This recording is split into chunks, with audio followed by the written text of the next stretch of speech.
We're on the cusp of passing the most important step we can pass to help Congress to help us lower inflation, the Inflation Reduction Act.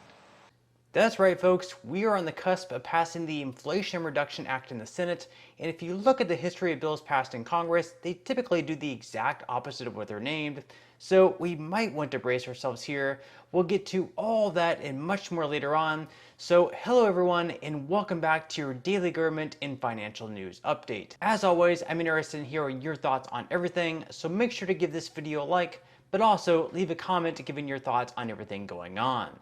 Okay, so today Senate Democrats hope to pass the Inflation Reduction Act, a bill that doesn't exactly do what it's named, but they're willing to do everything in their power to get it through before, of course, losing control in the midterm elections.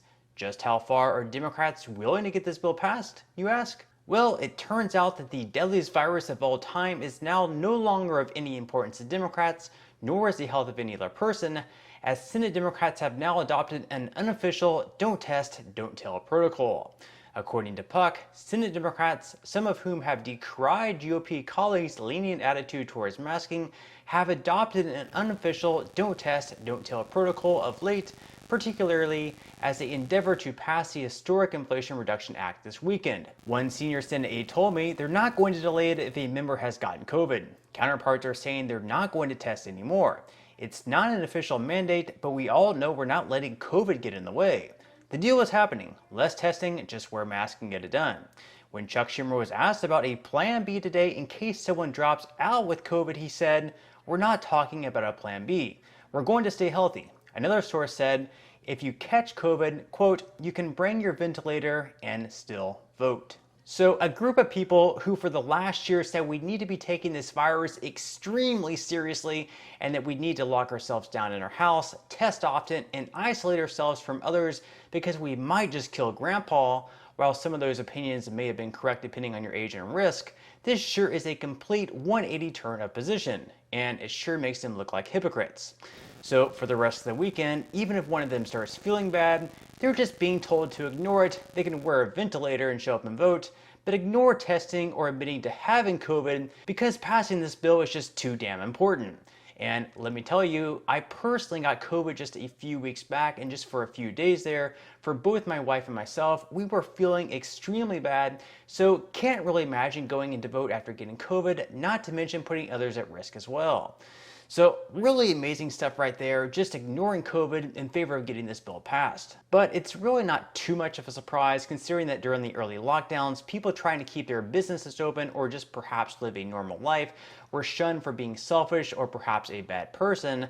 But the moment that all the protests happened during that summer, the burning down of buildings and destruction of private property, all that was okay because, well, after all, public health officials said that social justice was a lot more important than social distancing. Funny how that works, isn't it? And so, other than the Inflation Reduction Act coming up later today, yesterday we had some key economic numbers coming out, really showing some mixed results. We'll start with the good because President Biden needs all the good that he can get with everything going wrong today, and that was, in stunning fashion, payrolls actually increased by 528,000 in the month of July, which was more than double of what was expected by the Dow Jones estimates. Additionally, the unemployment rate currently sits at 3.5%, which is back to where it was before the pandemic. So looking at those two numbers, President Biden has every reason to be happy. And finally, it looks like something might just be going his way. And now for the bad, wage growth also surged higher, with average hourly earnings rising by 0.5% for July and 5.2% from the same time a year ago. And while this may seem like actually a good thing, wages are rising isn't that good? Well, usually it would be, but with inflation sitting at 9.1%, workers would have actually seen a wage decrease of 3.9%. And next week, we will be getting the inflation numbers for July, so if they come in even higher than 9.1%, then the real wages decrease will be even larger. Looking at this chart, the last month in which Americans saw wages outpace inflation was March of 2021, so it's been 1.5 years since that's happened, and that is perhaps the biggest negative mark on Joseph Biden. That's also the reason why we're seeing many Democrats up for re-election in November distancing themselves from the president, which I don't think is really going to work because, let's face it, Americans are putting the blame squarely on the Democratic Party. Since January of 2021, they've had the majority in the House, majority in the Senate, and President Biden in the White House, so they really don't have anyone else to blame. So here is Democratic Representative Jones of New York being asked if he thinks Joe Biden should run for re-election in 2024. Do you think Joe Biden should be running for re-election in 2024? Will you support him when he does, if he does? I think Joe Biden should do whatever he wants to do. If he feels that he's in a position to win the presidency again in 2024, then that is a situation that everyone should evaluate at the appropriate time. So yeah, that's how you distance yourself from the sitting president of the United States, someone who also just happens to be in your own party, in hopes of saving your own seat in Congress. Luckily for him, he is in a very blue district anyways, so it really wouldn't matter what he said. Still, it's been a growing trend for Democrats to not back President Biden, or at least encourage him to seek re-election. And really, who could blame them when 64% of Americans polled say they hate this economy, with higher prices everywhere we go, making it extremely difficult for those on fixed incomes, and also difficult for those working but not seeing wage increases of at least 9.1%, which would be keeping up with inflation. It has proven to be extremely difficult. What we do know is that Americans hate this economy, right? The CNN poll out recently found that 64% of Americans believe the U.S. economy is currently in a recession. Now, that may not be the case, but that's what people feel. And Don't tell me how to feel. Exactly. But that is because of the high cost of living. People haven't experienced like this, anything like this, many of us in our lifetimes, and they're feeling it at the gas station, the grocery store, at the mall. And until that improves, people are still going to dislike this economy. Of course, when it comes to inflation, President Biden and the mainstream media has attempted to prop up the drop in gas prices over the last couple of months, even though gas still cost almost twice as much as when President Trump was in office. So when President Biden was asked yesterday when he thought inflation would come down for everything else, this was his typical answer. President, when do you think inflation will come down given today's jobs number?